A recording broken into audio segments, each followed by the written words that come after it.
paz de Cristo esteja com todos nós. E hoje, que legal, a casa lotada. Valeu a pena tua demora um pouquinho. Semana passada, semana retrasada, que nós não tínhamos 20 pessoas. Semana passada, menos. Hoje está lotado, que gostoso, muito bom. Exatamente, as férias acabaram, mas o nosso trabalho já começou faz 2 semanas. E esse trabalho da espiritualidade não parou. Mas é muito gostoso ver a casa cheia assim. Eu conversei essa semana com a Yerta. A Yerta mandou um abraço para todo mundo. Falou que está morrendo de saudade. Eu falei que nós é que estamos com saudade, porque a bagunça minha, do Adriano, ele é meu. Mas ela falou que está em boas mãos. Acredito que esteja. Vamos manter assim. E vamos aproveitar para levar nossos pensamentos, para agradecer por mais esse domingo, por mais essa semana que se inicia, que nosso Mestre Jesus, os irmãos do plano espiritual, continuem a nos incluir, a nos proteger, a nos mostrar o caminho,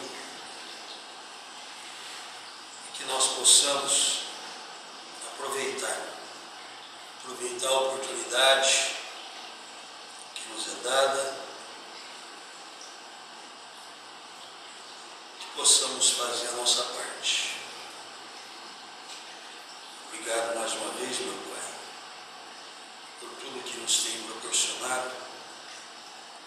Esteja conosco em todo sempre. Pai nosso que estás nos céus, santificado seja o vosso nome. Venha a nós o vosso reino. Seja feita a vossa vontade, assim na terra como nos céus. O pão nosso de cada dia nos dai hoje. Perdoai as nossas dívidas, assim como nós perdoamos aos nossos devedores. E não nos deixeis cair em tentação, mas livrai-nos de todo mal.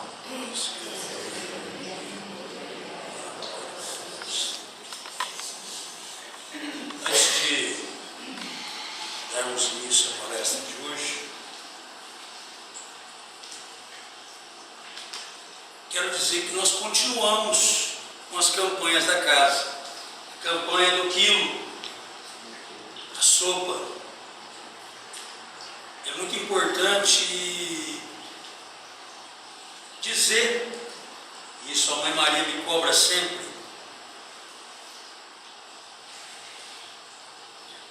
é a questão de estar passando para vocês. Na própria quinta-feira, nós tivemos trabalho, e eu já coloquei o pessoal, o trabalhador da casa na quinta-feira, que, não vamos dizer assim, acaba sobrando para mim. Mas acaba sobrando para mim de que forma? Ela vem, passa o recado para eu passar para vocês. Eu brinco com ela, falo, virei garoto de recado. Ela fala, não é garoto de recado.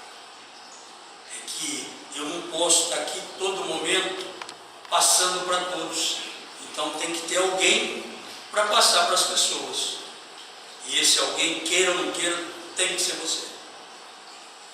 Então, o que ela colocou na quinta-feira, dessa forma, eu não tenho como fugir, tenho que passar.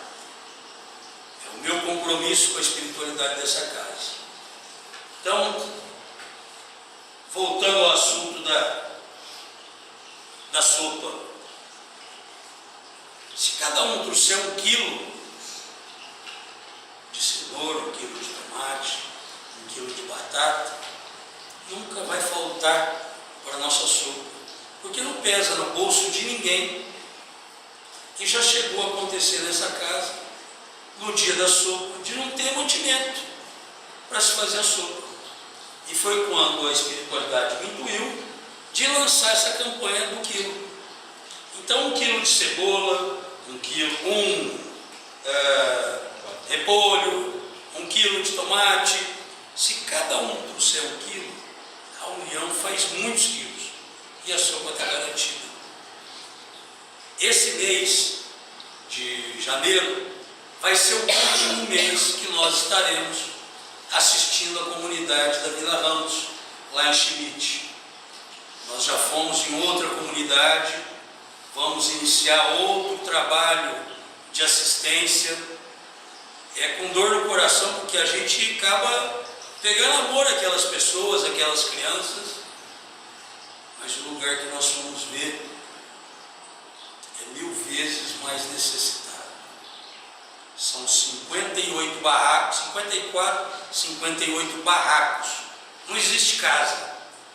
É tudo feito de lata, de madeira, chão de barro, e é muito mais necessitado do que aonde nós estamos. Então, a partir de fevereiro, já conversado com a Mãe Maria, após o Carnaval, nós começaremos nesse novo local. E eu aproveito que vai começar esse novo trabalho de convidá-los para participar. Tem muita gente que está aqui que já participa na elaboração da sopa. A dona da panela é a Rosa, mas não é porque ela é a dona da panela, e a dona da panela que eu brinco é a pessoa que mexe com os ingredientes. Mas existe um outro trabalho, que é cortar, picar os legumes. Então, quem tiver oportunidade, quiser ajudar nesse trabalho de amor, venha na segunda-feira, nos procure. O trabalho é da terça-feira, a partir das 2 horas as meninas estão aí. E quem não quiser trabalhar na confecção, pode também trabalhar na entrega. A entrega é toda terça-feira. A gente pede para o pessoal chegar até 6h15, porque 6h20 nós fazemos a oração para podermos sair daqui todos em caravana e levarmos a sopa, o pão e o pirulito àquelas crianças.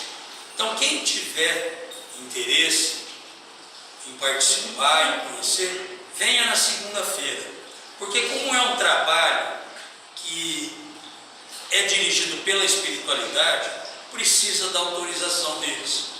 Por quê? Porque vai manipular alimentos, o que a Maria Lúcia falou semana passada. Na manipulação dos alimentos, está sendo despejado todo o amor, todo o carinho, toda a energia. Então a pessoa precisa estar bem. E por isso é que precisa ter a autorização da espiritualidade. Então nos procure na segunda-feira, a partir das 7 horas da noite, se não estou eu, está a Bá, e aí a gente vai encaminhar para a espiritualidade.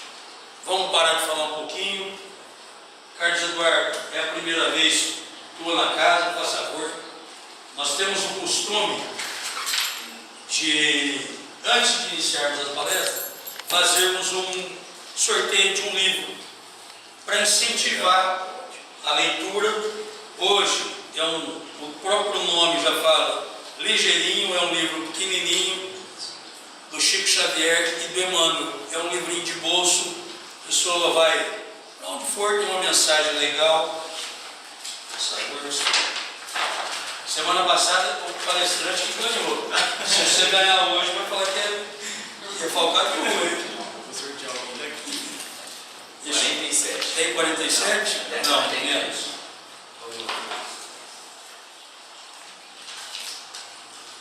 14. Nem de falar, vai ser o meu. Vamos pensar que é falcatrua.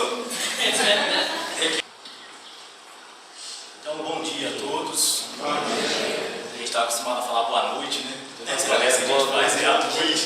Hoje a gente está aqui no domingo. Eu particularmente adoro domingo, então para mim é uma alegria estar aqui hoje, poder acordar no domingo e estar fazendo uma coisa que eu gosto muito. Eu aprendi a amar, que é fazer palestras, conversar em torno do espiritismo, que é uma coisa assim que eu sou apaixonado pelo Espiritismo. Gosto muito, fui apresentado como Carlos Eduardo, que é o meu nome, mas pode me chamar de Edu, que é como os amigos me chamam, a família, o pessoal lá do meu centro, o Centro Espírita Vicente de Paulo. Trago um abraço da casa, eles ficaram muito contentes quando eu disse que eu ia vir aqui falar. E esse nosso intercâmbio de palestrantes entre trabalhadores de uma casa e outra é muito importante para a nossa doutrina, porque fortalece a causa espírita. Às vezes nós ficamos presos ali só na casa e esquecemos que acima da casa tem a causa espírita, que é o que nos faz estar aqui hoje, nesse domingo de manhã. Então eu já cheguei um pouco atrasado, então não posso enrolar muito, vamos direto para o assunto. Nós sabemos, meus amigos, que algo está acontecendo no mundo. É inegável que existe uma atmosfera diferente nos envolvendo, que as coisas estão mudando aí de uma maneira assustadora. O Espiritismo nos diz que nós estamos num momento de transição planetária. Então, por isso toda essa bagunça, esse caos que nós estamos vendo, por conta dessas mudanças que nós estamos enfrentando. O tema da minha palestra é o despertar de uma nova era. E eu começo essa nossa conversa em relação a esse tema, fazendo aqui uma afirmação embasada no que a doutrina espírita nos oferece de informações. Informações assim muito vastas em relação a esse tema, livros do Divaldo maravilhosos, Transição Planetária mesmo, que fala sobre isso. E eu começo fazendo essa afirmação, que nós estamos no fim dos tempos. Isso não é uma brincadeira, nós estamos no fim dos tempos. No fim dos tempos do mal.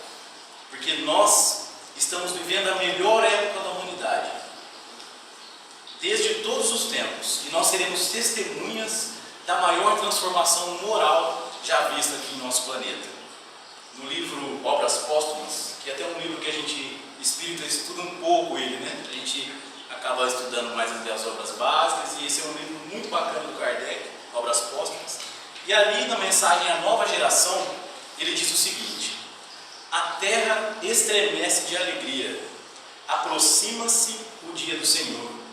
Sim, o velho mundo desaba por todos os lados, vai acabar, e com ele todos os velhos dogmas. Uma nova aurora surge, e é para lá que convergem todas as nossas aspirações. Eis o fim, meus amigos. Exultai todos vós que aspirais à felicidade. O dia é chegado. A terra pulsa de alegria, porque vai ser o princípio do reino da paz prometido pelo Cristo. Então nós estamos no limiar de uma nova era da humanidade, onde os homens de bem serão a maioria. Num outro item desse mesmo livro, denominado A Regeneração da Humanidade, os Espíritos dizem o seguinte: precipitam-se os acontecimentos com tanta rapidez que já não vos diremos que os tempos aproximam-se, mas sim que os tempos são chegados. Não tomeis essas palavras como anúncio de um novo dilúvio, de algum cataclismo ou de uma comoção geral. Não é o fim do mundo material que se aproxima, é o fim do mundo moral. É o mundo velho, o mundo dos preconceitos, do egoísmo, do fanatismo que se esboroa. Cada dia se lhe destaca um pedaço, e tudo se concluirá com a geração que se vai, e aquele suceder elevará novo edifício, e as subsequentes consolidarão e completarão. De mundo de expiação, a terra será graduada a mundo feliz, e a habitação nela será uma recompensa ao invés de punição. O reino do bem sucederá o reino do mal. Obras Póstumas, Allan Kardec. Então vamos falar assim de uma maneira bem simples, uma maneira fácil de a gente entender o que é essa transição planetária que a gente vem passando. O que é que os Espíritos nos dizem sobre isso? Como eu disse, tem um material muito grande, o nosso tempo é curto, dá para fazer até um seminário em relação a isso, mas a gente vai falar aqui um pouco de forma simples o que está acontecendo no nosso planeta agora. Jesus nos disse o seguinte: não se turbe o vosso coração, crede em Deus, crede também em mim. Há muitas moradas na casa de meu Pai. E essas moradas, esses mundos que circulam no espaço infinito, eles são classificados em 5 categorias: os mundos primitivos, os mundos de expiação e provas, mundos de regeneração, mundos ditosos ou felizes e os mundos divinos ou celestes. A Terra ela se encontra nesse estágio de provas e expiações, onde nesses mundos o mal ainda predomina, razão pela qual o homem se encontra envolvido em tantas misérias. Mas nós vamos passar, estamos passando nesse momento de transição para um mundo de regeneração. E o que é esse mundo de regeneração? São mundos que servem de transição entre os mundos de expiação e os mundos felizes. Ali, os espíritos ainda estão sujeitos às leis que regem a matéria, mas já estão libertos das paixões, do egoísmo, do ódio, da inveja, mas ainda tem que suportar algumas provas, mas sem aquela aflição que a expiação nos impõe. Ainda não existe ali a felicidade perfeita, mas já tem uma aurora da felicidade. Eles já podem sentir, bem dizer, o cheiro da felicidade verdadeira. E eu trouxe, quando eu comecei a estudar isso, eu me fazia algumas perguntas. Eu vou compartilhar com vocês as perguntas que eu fazia para tentar entender um pouco esse momento de transição. A primeira que eu me fiz é o seguinte: os espíritos falam que a gente está nesse momento de transição, mas como saber se a gente realmente está nesse período de transição? O que faz, o que mostra para a gente que nós estamos nesse período de transição? Será que existe um sinal? Como diz às vezes os nossos irmãos mais apegados à letra, os sinais dos tempos? Quais serão os sinais dos tempos? E nesse livro, Obras Póstumas, os espíritos nos dizem o seguinte: terremoto, furacão, cataclismo? Não, falou, isso aí sempre teve e sempre vai ter, porque é um fenômeno natural da estrutura do orbe. Hoje nós temos mais informações das coisas que acontecem, mas são coisas que sempre aconteceram. Nessa mensagem, os espíritos dizem que os sinais da transição, os sinais da mudança, serão o suicídio e a loucura. Será que nós estamos vendo isso no dia de hoje? Enquanto nós estamos aqui conversando, dezenas de pessoas se suicidaram lá fora, infelizmente, porque às vezes não conhecem que a vida continua. E o que nós mais vemos hoje são pessoas que perderam o sentido da vida e se acabam caindo em depressões, síndromes do pânico. Então é esse o terremoto que o Espiritismo nos fala. São esses os sinais desse mundo de transição que o Espiritismo nos indica. Uma coisa que eu sempre perguntei também é o seguinte: será que vai ter uma data específica? Às vezes a gente fica pensando, mas quando vai ser essa transição? Quando isso vai acontecer? E fui buscar no Espiritismo e ali não se fala de datas. Por que não se fala de datas? Existe uma data limite? Tem até um documentário que é até interessante, mas fala de uma data limite. Existe uma data limite para que isso aconteça? Nós sabemos que é tudo muito relativo em relação a isso, porque o Emmanuel nos diz no livro Evolução em Dois Mundos que nós somos co-criadores do universo. Se nós somos co-criadores, nós temos também responsabilidade nesse processo. E muitas vezes nós não podemos prever as nossas reações diante das coisas que acontecem, muito menos a reação do outro. Então, como nós participamos desse processo, o tempo se torna muito relativo.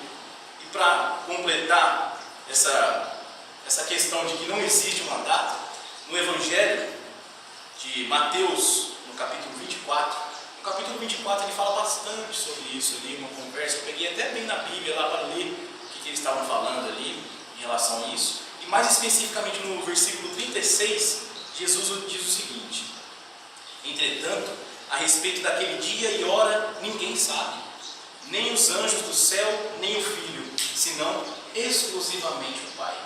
Aí quando eu li isso de Jesus falando, eu parei de procurar. Eu falei, se foi o mestre que falou, então está falado. Outra coisa que eu comigo pensava bastante é como vai se operar essa transição. A gente fala da transição, os espíritos nos dizem que não vai ter cataclismo, que não vai ter terremoto. Será que vai ter uma epidemia, como a gente está vendo de alguma doença, febre amarela, que vai acabar com a população? Será que Jesus vai voltar, como acreditam alguns irmãos nossos? Os espíritos dizem que não, que essa transição ela vai se operar de forma natural. E ali no livro Obras Póstumas ele diz o seguinte: a terra, dissemos, não há de ser transformada por um cataclismo que destrua a humanidade.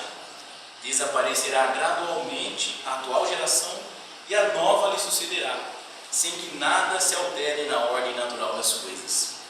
Porque toda renovação que vem de Deus se faz nas bases legítimas do amor. Então não poderia ser outra forma de Deus estar renovando o mundo.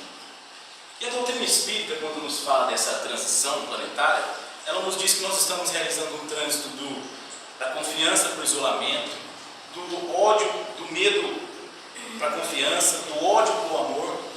Mas, sendo sinceros, olhando para o mundo ao nosso redor, não parece que é isso que a gente está vendo. Nós estamos muito assustados, na verdade, com o crescimento explosivo do medo e da violência. As pessoas, elas estão se matando por muito pouco. Quando olhamos os noticiários, nós vemos essa mesma violência. E essa violência também é vista num lugar onde nós vemos que é a representação do mundo atual, que é a internet. As pessoas se odeiam. E parece que todo esse pesadelo de segregação, de medo, de ódio, é alimentado pela mídia, pelas novelas, pelos filmes, pelos seriados e até mesmo pela música. Basta às vezes a gente ouvir um pouco que os jovens estão ouvindo, as músicas estão ouvindo, e a gente percebe que parece que isso é incentivado, essa violência, esse medo, esse desrespeito é incentivado também pela mídia. Parece que a indústria do entretenimento está a serviço desse mal. E a religião muitas vezes, infelizmente, não fica atrás, trazendo mais separação e mais segregação. E os políticos então? Ninguém acredita mais em ninguém. Que mundo é esse? Eu acho nobre a doutrina espírita querer acordar o amor no mundo, a confiança, a fraternidade e a caridade. Mas parece que é uma missão impossível. E agora nós estamos na iminência, bem dizer, de uma guerra nuclear. Vocês acreditam mesmo que existe uma saída para a raça humana? Ou será que os espíritos com essas mensagens estão apenas tentando aliviar o nosso sofrimento até que um iminente colapso aconteça? Algo como aqueles médicos palhaços, doutores da alegria fazem com aqueles doentes que estão condenados a uma doença terminal, só ali para que eles não sofram tanto. Eu tenho certeza que a maioria de nós faz esse mesmo diagnóstico pessimista, mas eu falo para vocês que isso é uma ilusão. Esse diagnóstico pessimista é uma ilusão. E essa ilusão é provocada pelo distanciamento da nossa real natureza, que é a natureza espiritual. Porque nós devemos mudar o nosso olhar. Se nós mudarmos o nosso olhar, mude o seu olhar, que as coisas à sua volta mudarão. Porque dependendo do ângulo que você olha, nós podemos afirmar sim que o mal aumentou, que nós vivemos um momento sombrio que carrega um grau de ameaça como nunca antes. Mas se a gente olhar de cima, se a gente olhar com os olhos do Espírito, a gente vai ver que na verdade o que está acontecendo é um aumento da luz no planeta. E antes, a consciência global, ela se expandiu. Antes, nós não víamos certas coisas que agora nós estamos vendo, por conta desse aumento dessa luz aqui no nosso planeta. E para usar uma analogia, é como se a gente estivesse morando num quarto escuro, com portas e janelas fechadas. Já há muito tempo, adormecidos das nossas obrigações, dos nossos deveres, das nossas escolhas, das nossas responsabilidades, vivendo ali automaticamente. De repente a janela se abre e nós vemos que esse quarto ele está muito sujo, cheio de insetos, de animais peçonhentos e muita sujeira. Então, o que acontece é que alguns podem entrar numa crise de inadequação, de insuficiência, de ter que limpar esse quarto. E é muito desafiador quando a gente descobre que além de a gente ter que limpar o nosso quarto, nós vamos ter que ajudar o outro a limpar o quarto dele também. Nós vamos ter que ajudar o outro a limpar o quarto dele também.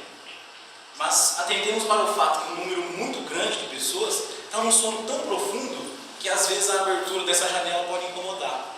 Para nós, quando acordamos, quando estamos dormindo e a luz adentra o quarto, como eu disse, eu adoro domingo, eu adoro a luz do dia, às vezes a gente pode se encantar com a abertura da luz, com essa entrada da luz no quarto, mas alguns se sentem incomodados. Às vezes você vai acordar a pessoa de manhã e ela não dormiu bem, alguma coisa, ela acorda irritadiça, ela não acorda bem, não acorda legal. E o que está acontecendo é isso também. Esses que não estão querendo que a luz chegue até eles, estão ali incomodados, nervosos, não estão querendo que essa luz adentre. E isso é uma coisa que a gente deve entender, que a gente deve compreender. Porque para nós isso é natural, a gente gosta da luz, mas alguns se incomodam com isso. E o que nós vemos hoje, esse aumento de luz, está provocando dois fenômenos. Nós estamos vendo coisas que antes nós não víamos, que era impossível ver, a gente não conseguia enxergar. Haja vista a questão da corrupção, que sempre existiu, e parece que está acontecendo só agora, né? Mas é algo que sempre existiu. Mas só agora nós estamos trabalhando isso no nosso país. E outra coisa que está acontecendo também é uma exacerbação da ignorância, por parte desses que não querem acordar. E um dos aspectos da ignorância é a violência, nascidas do egoísmo e da ambição desenfreada. E aqueles que já acordaram, que já estão despertando os valores básicos do amor, devem se adaptar a novas condutas, algumas mudanças. No Evangelho de Jesus nós temos o melhor código de conduta para se viver bem. Tanto é que na pergunta 465 do Livro dos Espíritos, Kardec pergunta se tem algum guia, algum modelo que a humanidade pode seguir, que seja um modelo seguro para a humanidade seguir. Eles respondem: vede Jesus. Então Jesus é o guia, o modelo mais seguro para que a gente possa seguir, para a gente ter uma vida feliz e tranquila. E existem algumas condutas que nós praticamos no nosso dia a dia que se tornaram normais, se tornaram comuns, na verdade. Porque esses dias um professor me ensinou a diferença entre o comum e o normal. Tem certas coisas que a gente acha nos nossos contos, que a gente acha, de tanta gente praticar, a gente acha que é normal. Mas não é que é normal, é comum. A gente não pode achar que, por exemplo, como eu já citei, a corrupção é algo normal. É comum, a gente está vendo sempre isso, a violência é algo comum, mas não é normal. A gente não pode achar uma coisa negativa normal. Pode ser comum, mas normal não. E são assim com algumas condutas que nós vamos ter que alterar, que nós vamos ter que se adaptar. São diversas condutas, porque a gente vai estar num mundo melhor, a gente vai ter que ser um pouquinho melhor, se a gente quiser se adaptar a esse nosso novo planeta. Mas eu vou citar aqui apenas 3, para que a gente possa pensar um pouquinho sobre elas. E eu vou fazer um paralelo sobre uma conduta que nós temos atual e a conduta que nós vamos ter, a nova conduta. E a primeira que eu falo aqui é o depreciar e o apreciar. Nós estamos acostumados, é comum, nós depreciarmos as coisas. Nós depreciamos o outro, depreciamos o nosso país. Brasileiro é assim mesmo, a gente deprecia o nosso povo. O povo aqui de Rio Preto é assim mesmo, respeita o trânsito, a gente deprecia as coisas. Às vezes um amigo vem e fala: eu comprei um carro novo, olha que legal. Mas você comprou sem ar? Meu Deus, esse calor você não vai aguentar. A gente já logo deprecia o bem ali do nosso amigo. A gente deveria apreciar mais. É aquela questão que eu falei de mudar o olhar. Mudar o nosso olhar, olhar as coisas com um olhar mais positivo. Olha, o trânsito de Rio Preto é difícil, mas nós temos a medicina, uma das melhores medicinas do Brasil aqui. O maior polo de medicina que nós temos aqui. Então, apreciar, ver com bons olhos. Você comprou o carro, que bonito, que lindo, parabéns. Que você seja feliz com o seu novo bem. Mudar, nós vamos ter que tirar o depreciar e começar a apreciar mais. Uma outra que eu trouxe é o dividir. Nós vamos ter que passar para compartilhar. Até agora o dividir estava bom. Era ótimo dividir. Não ensinava na escola: olha, você tem que dividir, você tem que dividir com o seu amiguinho. Mas eu vou fazer aqui uma questão filosófica para a gente pensar. Se eu tenho 10 unidades de alguma coisa, eu divido entre 10 pessoas, cada um fica com uma. Se eu compartilhar essas 10, todos vão poder usar essas 10. Para explicar, tem um grupo de pessoas que está pensando bastante nessa questão do compartilhamento. E eles estão criando um aplicativo para compartilhar coisas de uso de bem comum. Por exemplo, que eles dão lá uma furadeira. A furadeira é um objeto, uma ferramenta que a gente usa muito pouco durante o ano. Tem algumas pessoas que fazem trabalhos manuais, que gostam de fazer em casa, tudo bem. Mas a maioria das pessoas usa muito pouco. Então nesse aplicativo você disponibiliza: olha, eu tenho uma furadeira. E a pessoa às vezes ela tem uma barraca de camping, por exemplo. Uma coisa que você usa muito pouco também durante o ano. E às vezes uma pessoa vai e usa essa furadeira e a outra pessoa acaba usando a barraca ali, você precisa daquela barraca, você acaba usando. E aí eu conversando isso com uma pessoa, a pessoa falou assim: imagina, não empresta uma barraca de camping. Imagina, a pessoa estraga tudo. Aí eu pensei e fiquei quieto. Mas isso é o quê? É um apego. É um apego ao bem material. Aí eu pensei e falei para ele: você pensa que tudo que nós temos é empréstimo divino? Ele falou: concordo. Você está cuidando do empréstimo que Deus fez, do seu corpo, como você deveria cuidar? Deus te emprestou. Você está cuidando direitinho? Você faz o exercício físico, você se alimenta direitinho, você pratica uma meditação, você é uma pessoa tranquila, você vai ao médico regularmente? Não. Então, aí a tua barraca você quer que ele cuida direitinho, né? Então, é o desapego. Quando a gente compartilha, a gente pratica o desapego. Eu te empresto, pode usar. Cuide direitinho, é claro. Você pensa que a pessoa vai cuidar, mas eu te empresto sim. E ali você vai estar desapegando dos bens materiais. E a outra conduta que nós devemos mudar é o competir para cooperar. Nós somos ensinados desde pequenos a competir. E eu sou uma pessoa, minha noiva daí, ela sabe, eu sou uma pessoa muito competitiva. Eu sou da área do esporte. Então, foi ensinado sempre para mim assim, você tem que ganhar. De qualquer jeito, você tem que ser o primeiro. Você tem que chegar primeiro. Você, o seu time tem que ganhar. E isso vai fazendo uma coisa dentro de nós que torna a gente muito orgulhoso. Porque às vezes para você ganhar, o outro tem que perder. Em muitos casos, eu já vi isso, principalmente agora que a doutrina vai abrir os nossos olhos, de eu ficar assim, o meu time até foi campeão ano passado, a gente tem um time que a gente joga o campeonato em Rio Preto, mas aquilo começou a me incomodar um pouco. Eu campeão comemorando e o outro chorando, porque ele levou a família, todo mundo estava lá assistindo, e aquela decepção tremenda para o segundo, porque perdeu. Então aquilo eu comecei a pensar, eu falei, olha, esse negócio de competição, esse planeta de regeneração, eu acho que não está muito certo, isso daí não vai se adaptar muito bem. Então eu encontrei essa questão da cooperação. E existem vários esportes que é cooperativo, que todos vencem juntos. E inclusive nas escolas, eles estão trocando aquela questão de gincanas, de começar a aprender quem ganha primeiro, para que todos cheguem, todos ganhem uma medalhinha, todos acabam participando, para não incentivar tanto essa questão da competição. Um professor, para ilustrar isso, um professor um dia chegou numa sala de aula e distribuiu um balão para cada um, uma bexiga. E falou para cada um assim, encha o máximo que você puder. E eles foram lá, encheram essa bexiga, o máximo que deu, e aí ficou bonitinha, cheia, alguns estourou, tiveram que pegar outra, e todo mundo com a sua bexiguinha cheia na mão. Aí ele deu um palitinho de dente, bem afiadinho na mão de cada um, e deu uma instrução, só uma instrução: defenda o seu balão. Depois de 1 minuto, quantos balões tinha cheio? Nenhum. Ele não falou estoure o balão do outro, ataque o balão do outro, ele falou defenda o seu balão. Como a gente está acostumado a competir, a defesa é o ataque. Então, se ele não tiver o balão, o meu está cheio. No mundo onde a gente pensa na cooperação, não. Todos guardam o palito no lugar onde não atinge nenhum balão e todos ficam com o balão cheio. É só uma história para a gente pensar o quanto a gente é competitivo, o quanto a gente ainda compete uns com os outros.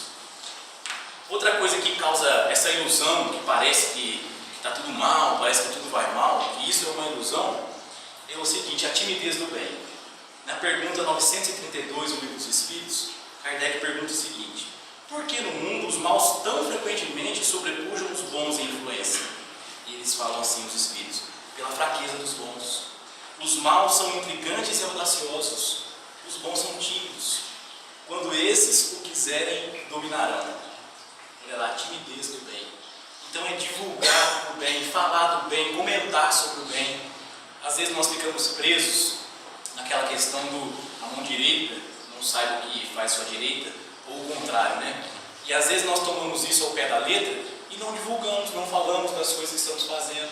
Às vezes a gente fala que a gente divulga lá na rede social que a gente foi comer alguma coisa, divulga o hotel, divulga o restaurante, mas a gente não divulga a casa espírita. Às vezes a gente não tira uma foto com um amigo no domingo na casa espírita.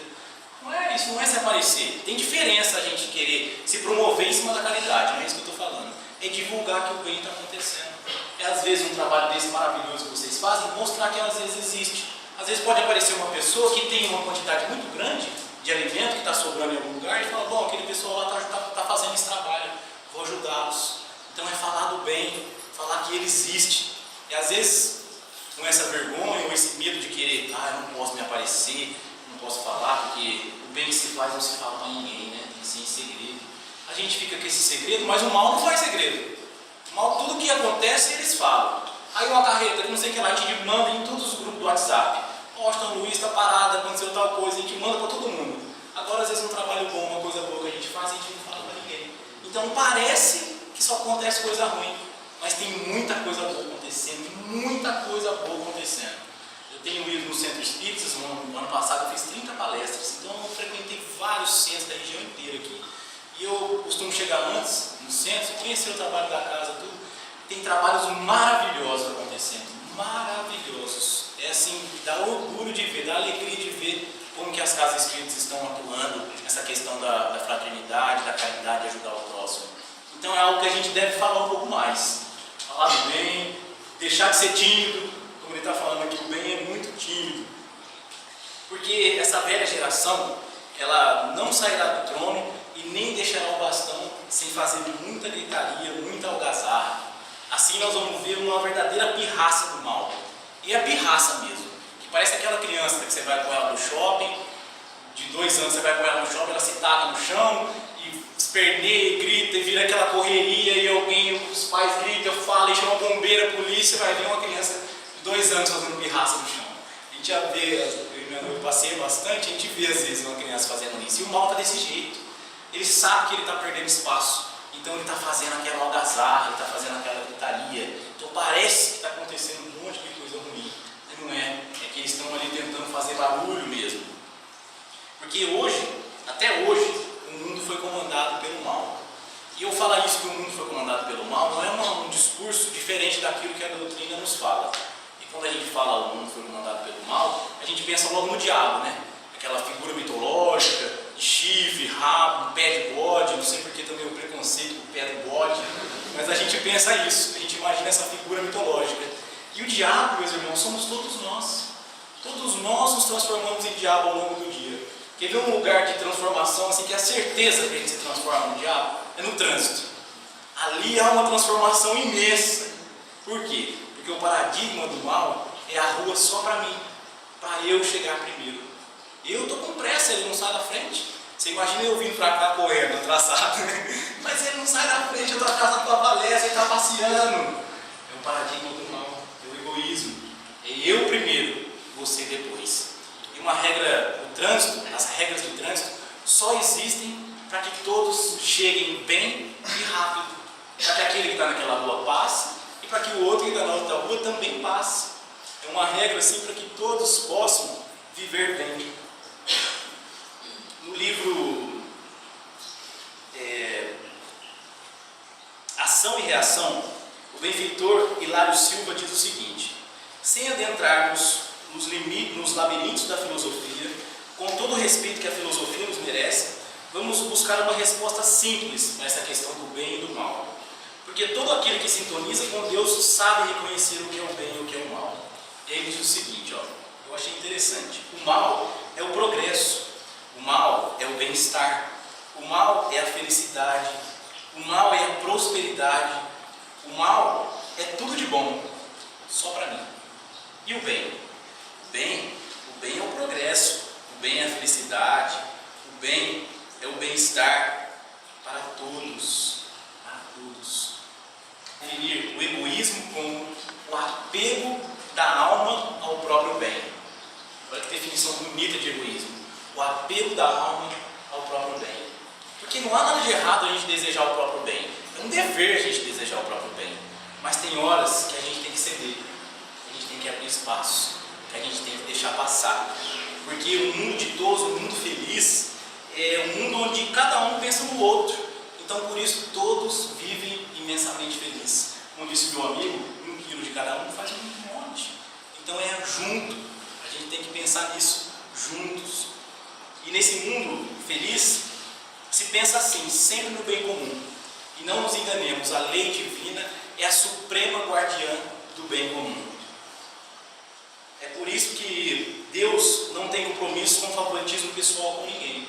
É por isso que o palestrante espírita fica doente, perde o emprego, entra no cheque especial, sofre acidente. Deus não tem compromissos com favoritismo pessoal com ninguém. O compromisso de Deus é favorecer o bem comum, favorecer a todos. Então não poderia ser outro jeito, outra forma de Deus renovar o mundo com o auxílio de Jesus, a não ser mudando essa geração. Então nasce a criancinha e você não sabe, mas ali está nascendo um espírito educado no bem comum. E através da sua simplicidade, da sua ingenuidade, ela vai cativando o coração dos maus. Porque a maioria das pessoas do mal não são perversos. Jesus diz lá, os homens são mais frágeis do que perversos. Há gente perversa sim, a gente não pode se enganar. Há gente perversa, mas a maioria do mal são de criaturas frágeis, que muitas vezes colocam o bem próprio acima do bem comum. Então, nós encontramos no livro dos Espíritos que a coisa mais difícil de se erradicar do mundo é o egoísmo. Porque as leis, as instituições, o costume, a nossa sociedade cultiva em nós o egoísmo. Conta-nos Nélio Lúcio que 2 amigos caminhavam, uma longa amizade. E no caminho, em função da época que estavam caminhando, abateu-se uma grande nevasca. E o mais velho deles, sentindo-se frágil e doente, pesou o seu bem-estar, quando encontraram uma criança abandonada que gemia. O amigo encaminhou-se e tomou a criança. O mais velho disse: o quê? Nós não temos condições nem de caminharmos sozinhos. Como vamos levar mais alguém? Vamos morrer todo mundo. Deixa essa criança aí. E ele disse: não, eu não posso fazer isso. O amigo mais velho deixou ali o amigo para ir embora, para ir em busca do próprio bem-estar, para ir sozinho em busca da sua segurança, para ir sozinho em busca da sua salvação. Seguiu adiante, deixou tudo para se apegar ao bem próprio. Amanheceu, passou a nevasca, e esse que ficou com a criança conseguiu chegar à hospedaria. Foi atendido, deram água quente para ele colocar nos pés, tomou uma alimentação, e ele foi atendido. O seu amigo que seguiu sozinho, foi encontrado morto, congelado. Porque aquele que recebeu a criança, no período mais intenso da nevasca, abraçou em seu peito, e o calor dele junto com o da criança os protegeu. E ele conseguiu ali chegar seguro e tranquilo, e os 2 se salvaram. Meus amigos, o mundo convulsiona, nós veremos coisas de estarrecer. Será realmente uma grande nevasca, muito forte. Mas a gente tem que ver, os Espíritos nos dizem, que aquele que tentar buscar um processo de manter a sua integridade individual, vai se perder. Porque a nossa força está em permanecermos juntos. Porque graças a Deus, todos nós não temos o mesmo problema junto. Às vezes eu atravesso uma prova financeira e o outro atravessa uma prova de saúde. Eu ajudo ele na prova de saúde e ele me ajuda na prova financeira. Às vezes pode ser uma perda afetiva e o outro uma perda financeira. Ele me ajuda na minha perda afetiva e eu ajudo ele na perda financeira. E assim nós vamos nos ajudando mutuamente.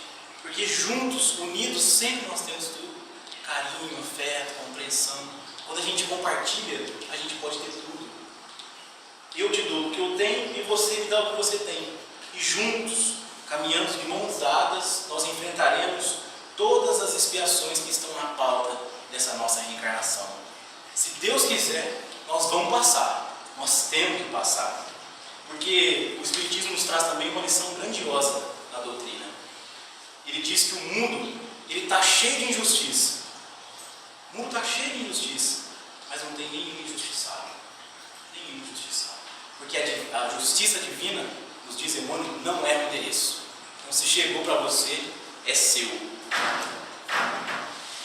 Porque o mal que saiu de nós, um dia voltará ao centro das nossas ações. Então, isso é como se fosse uma tempestade, porque forma em cima de nós aquela nuvem, parece que a gente só tem problema, e os espíritos amigos nos dizem assim: filho, aguenta firme, porque essa nuvem é sua, então fica firme, deixa a tempestade passar, confia e espera, porque nós sabemos que no ápice da reforma, o que a gente mais enxerga é o caos, é o que nós estamos vendo. Quanto maior é a luz, mais forte a gente enxerga a sombra. E o momento mais escuro da noite é aquele que antecede a chegada do dia. E para encerrar, uma mensagem aqui do livro Fonte Viva, do Emmanuel, no capítulo 41, que chama Na Senda Escabrosa. É uma passagem de Paulo que diz assim: nunca te deixarei, nem te desampararei. E Emmanuel diz assim: nem solidão nem abandono. A providência celestial prossegue velando. Mantenhamos, pois, a confortadora certeza de que toda tempestade é seguida pela atmosfera tranquila e de que não existe noite sem alvorecer. E esse alvorecer, meus amigos, já está no horizonte. E com a bênção de Jesus e dos Espíritos amigos, nós vamos ver esse sol nascendo, radiante, lindo, não fora, mas dentro de cada um de nós. Muito obrigado a todos, um ótimo domingo, muita paz. Edu, pelas suas palavras. Seja bem-vindo sempre a essa casa. Muito obrigado. E que nós possamos fazer parte dessa mudança. Arregaçando a manga, trabalhando em favor do bem, em favor do próximo e refletindo que nós é que temos que nos policiar, nós é que temos que mudar.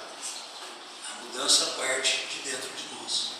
Então, para ter todo esse, pôr em prática toda essa mudança, nós é que temos que arregaçar a manga e irmos à luta. Fazer a nossa parte. Eu vinha vindo para cá e na curva aqui tinha um caminhão com a imagem de Jesus e escrito embaixo aquela famosa frase para-choque de caminhão: Jesus está contigo e Deus está te ouvindo. Então, nada foge aos olhos dele. A questão que você colocou de estarmos vendo toda essa desgraças, guerras, brigas, sempre houve isso. O que existe hoje é que a informação nos chega mais rápido, muitas vezes ao vivo, no tempo real, mas sempre houve.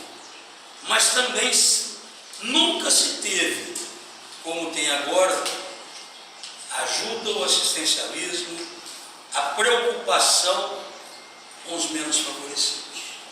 Então nós temos que ter a certeza de que estamos no caminho certo, mas como a mãe Maria falou na quinta-feira, faça a sua parte. Jesus está contigo, Deus está olhando, mas se você não fizer a sua parte, do céu não cai.